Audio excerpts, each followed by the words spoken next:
4 PM news network में दोस्तों आपका स्वागत है। मैं हूं आपके साथ राशिद ज़हीर। राहुल गांधी का विपक्ष के नेता के रूप में 1 साल पूरा हो गया और वहीं तकरीबन प्रधानमंत्री जी के 11 साल पूरे हो गए।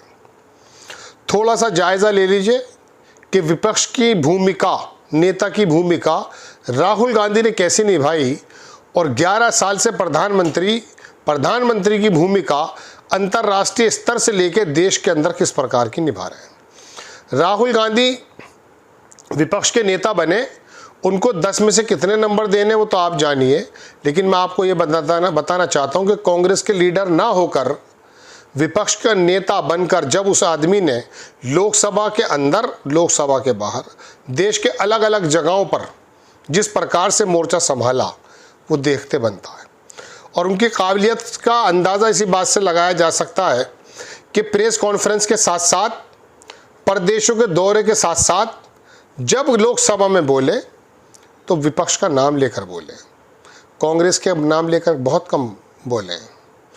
केजरीवाल जो आधिकारिक रूप से पल्ला झाड़ करके चले गए, उनके ऊपर जब विपत्ति आई, बोलने वाले शख्स का नाम था राहुल गांधी। ममता बनर्जी को जब केंद्र की तरफ से फंड को लेकर के दिक्कतें पैदा हुई, जो हमेशा अपनी अलग चलने के लिए जानी जाती हैं और बल्कि शायद बिहार या बंगाल में ऐलान भी कर चुकी हैं कि अलग से लड़ेंगी, तो बोलने वाला उनके पक्ष में लोकसभा के अंदर आदमी था राहुल गांधी। साउथ का मसला हो या वक्फ बोर्ड के मद्देनज़र, आरक्षण के मद्देनज़र जितनी पुरजोर आवाज़ राहुल गांधी ने उठाई है, विपक्ष के नेता जो उनको सपोर्ट करने चाहिए थे वो भी अक्सर पीछे नजर आए। जिस चीज़ को लेकर मोदी जी ने कहा कि जातीय आरक्षण एक पाप है, मेरी नज़रों में पाप है, लोकसभा की मेज की डायस पे हाथ मारते हुए राहुल गांधी ने जब कहा कि जातीय आरक्षण और जातीय जनगणना इसी संसद से पास करा कर रहेंगे, मोदी जी को झुकना पड़ा, मोदी जी को बैकफुट पे जाना पड़ा। जाति जनगणना के बारे में उनको अपने कदमों को वापस लेना पड़ा। यह है ताकत राहुल गांधी की।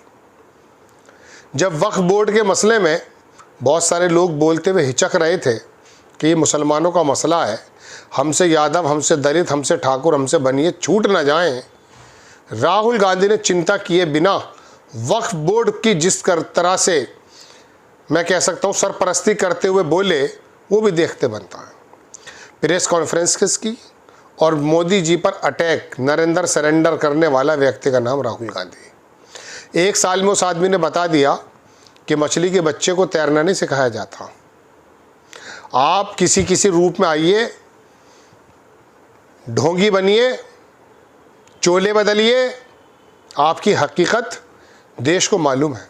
मैं किसका नाम ले रहा हूँ आप जान सकते हैं।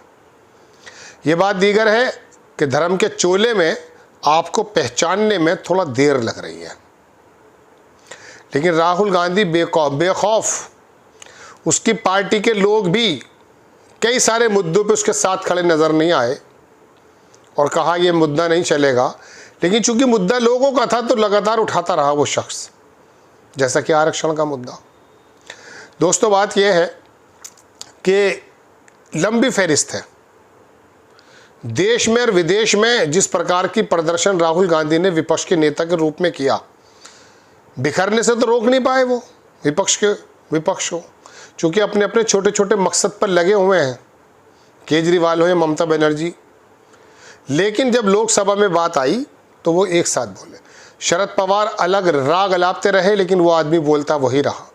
और मैं तो आपके सामने कई बार कह रहा था कि जब आरक्षण, वो भारत बचाओ रैली चल रही थी, तो महाराष्ट्र में जब उद्धव ठाकरे का बेटा भी उनके साथ आया, उस समय उस आदमी ने महाराष्ट्र की धरती पे सावरकर के खिलाफ बात कही।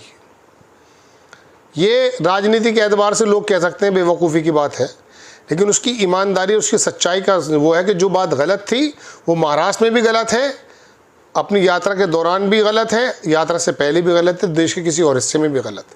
ऐसा जिगरा चाहिए, कलेजा चाहिए दुश्मन से दुश्मनी के लिए। जो बेअमल होगा बदला किसी से क्या लेगा। खैर, ये तो राहुल गांधी का एक बहुत लंबी फहरिस्त हो सकती है। अब ज़रा प्रधानमंत्री पर आ जाइए। जियोपॉलिटिक्स के मद्देनज़र अगर आप देखेंगे तो भारत को कितना आइसोलेट कर दिया है इन 11 सालों में, मैं बारहा इसके एपिसोड बना चुका हूँ, आप सुन सकते हैं। देश के अंदर अगर आप देखेंगे तो 272, 400 और 304 सीट ले आने वाला 240 पर रुक गया। ये बात अलग है कि उसके अंदर बेईमानियाँ हुई हैं, जैसा कि निर्मला सीतारमण के हस्बैंड बताते हैं, वरना विपक्ष में बैठे हुए नज़र आते हैं। विपक्ष में तो शायद मोदी जी बैठेंगे नहीं। अगर ऐसी स्थिति आ गई, किस तरह से वो फेस कर सकते हैं, एक्सेप्ट नहीं कर सकते वो, तो लिहाजा वो गुजरात ही चले जाएंगे, जहाँ तक मेरा ख्याल है। लेकिन बहरहाल मैं दोस्तों बताना ये चाहता हूँ कि देश के अंदर 240 पर तो पटक दिया लोगों ने, लेकिन मैं आपको बताना ये भी चाहता हूँ कि देश के अंदर जितने भी बाहर से इंडेक्सेस आ रहे हैं वो ये बताते हैं कि हमारे पासपोर्ट की गरिमा तो गिर रही है, लेकिन आपस में जो समानता के एतबार से कुछ लोगों को आसमान पहुंचा दिया और कुछ लोग ज़मीन पर चले गए, ये इसी रिजीम में हुआ है, मोदी काल में हुआ है। आसपास के देशों से कैसे संबंध हुए हैं ये आप जानते हैं। देश में किस प्रकार से राहुल गांधी पर, उसके परिवार पर, पंडित नेहरू से लेकर इंदिरा गांधी पर, निशिकांत दुबे से लेकर मोदी जी तक ने क्या क्या वार नहीं किए आप जानते हैं। राहुल गांधी जब बोला करते थे तो प्रधानमंत्री जी ने इंटरवीन किया, अमित शाह ने इंटरवीन किया, सब लोग इंटरवीन करने लगे। ये पहला मौका है कि जब विपक्ष का नेता बोल रहा, प्रधानमंत्री और गृह मंत्री अपनी सीट से खड़े होकर के बोलने लगे। निशिकांत दुबे तो समझ में आता, उसका तो ड्यूटी यही है। लेकिन दोस्तों बात यह है कि कारोबारी अर्थव्यवस्था के मामले में, पर कैपिटा इनकम के बारे में आपकी मेरी हालत बहुत दयनीय है। प्रदेशों के अंदर जिस प्रकार से बंटवारा कर दिया है ये भी आप जानते हैं। दक्षिण का उत्तर से और उत्तर का दक्षिण से नफरत करता है, कुकी मैती से और मैती कुकी से नफरत करता है, जाट को गैर जाट से लड़ा दिया, गुजर को गैर गुजर से लड़ा दिया, यादव को गैर यादव से लड़ा दिया। प्रदेशों के अंदर बंटवारे हो गए दोस्तों, किसके रिजीम में हुए हैं आप जान सकते हैं।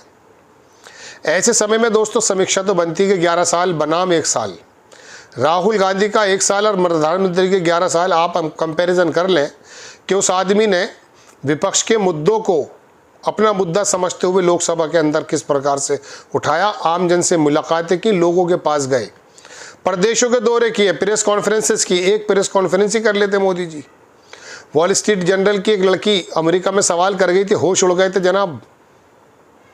पता चल गया था कि क्या ताकत है, किस प्रकार के जवाब देने लगे थे। खैर वो आदमी यूनिवर्सिटीज़ में बाहर के दौरे करता रहा, दुनिया की सरकारों से भी बात करता रहा और उसने बताया कि वाकई नेता किस प्रकार का होता है।